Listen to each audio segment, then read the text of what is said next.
This is the Samsung S8 Plus. The Samsung Galaxy S8 Plus is a device made by Samsung and launched in the April of 2017. And as you can see, it looks absolutely gorgeous. This was the start of Samsung into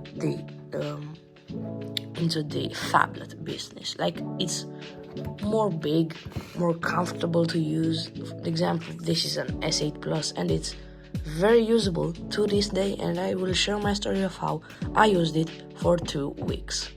Starting off, coming from an iPhone, the amount of customizability absolutely surprised me. Like, I managed to apply a live wallpaper which moves, as you saw in the example and in this video.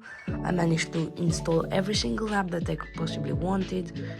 I can even change the notification center if I want to. What about software support? For example, Android 9 that runs on this is very usable and it doesn't have any issues at all. Take a look, Android 9, One UI 1.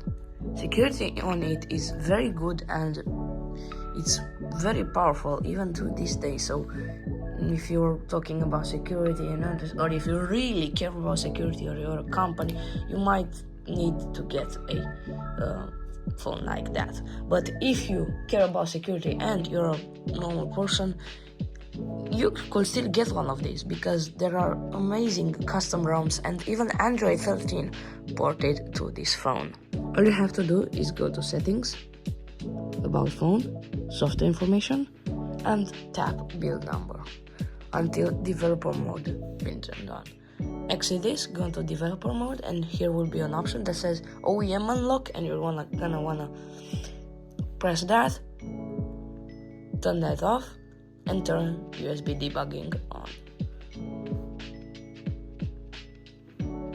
For example, I even made a Samsung low end, and it was horrible. I much prefer this Samsung S8 Plus over it. These old Samsung devices are very good even to this day.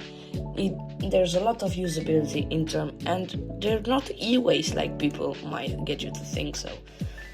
So do not buy a low-end phone because that's just gonna be a horrible experience, because those are built to be cheap and cost less. These phones were built to be expensive and powerful back in the day, and they still are, like the premium finish on this Samsung S8 Plus.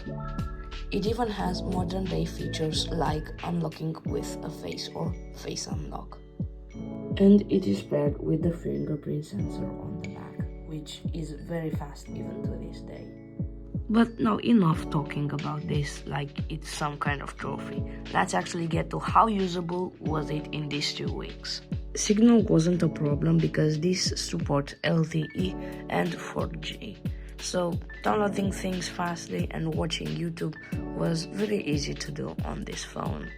I also downloaded a few apps on this which work absolutely fine, and they're just an amazing experience.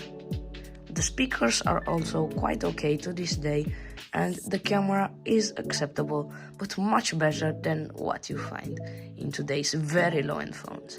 It isn't perfect, but some phones like the A53 or the A73 or what phones are even today, it's A50 and upper, are better than this.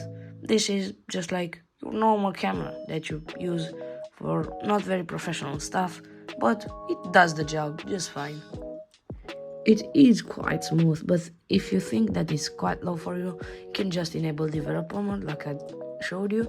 Go to developer options, scroll down and reduce the animations to 0.5 as you can see here. Don't tap on that.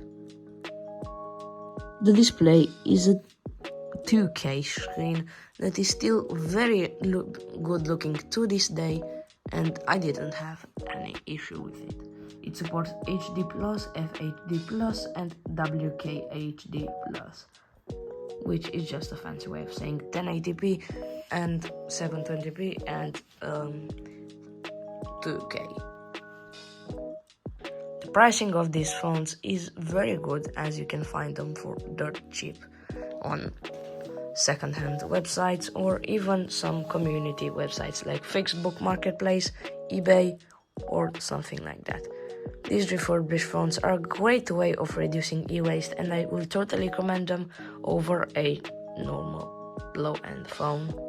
Anyways, thank you so much for watching. If you enjoyed this video, you can just hit the subscribe and like button for more, and I'll catch you guys in the next video. Goodbye.